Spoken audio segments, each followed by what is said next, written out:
নজর রাখবো পরবর্তী সংবাদে। নেশা সামগ্রী পাচার করতে গিয়ে ধরা পড়লো অভিযুক্ত, পুলিশের হাতে। মেলাঘর থানার পুলিশ গ্রেপ্তার করেছে অভিযুক্তকে। তার সাথে উদ্ধার হয়েছে বিপুল পরিমাণে নেশা সামগ্রী। অভিযুক্তের নাম জাহাঙ্গীর হোসেন, এমনটাই খবর পুলিশের।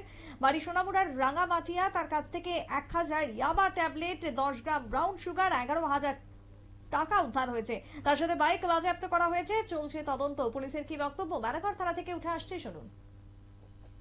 একটা ইনফরমেশন আসে যে TR07C4793 লাল রঙের একটি টিভিএস অ্যাপাচি বাইক, যার ভিতরে প্রচুর পরিমাণ এনডিপিএস আইটেম থাকতে পারে।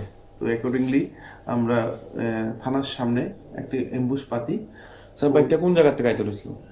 ওই বাইকটি সোনামুড়া থেকে আসছিল, আমাদের কাছে ইনফরমেশন ছিল। আচ্ছা আচ্ছা। ওই মোতাবেক আমরা থানার সামনে নাগাতে আমরা এমবুশ পাতি এবং ওই ব্যক্তিকে আমরা ডিটেইন করতে পারি। বাইক চালককে আমরা ডিটেইন করার পর ওর থেকে জানতে পারি ওর নাম জাহাঙ্গীর হোসেন, বাড়ি।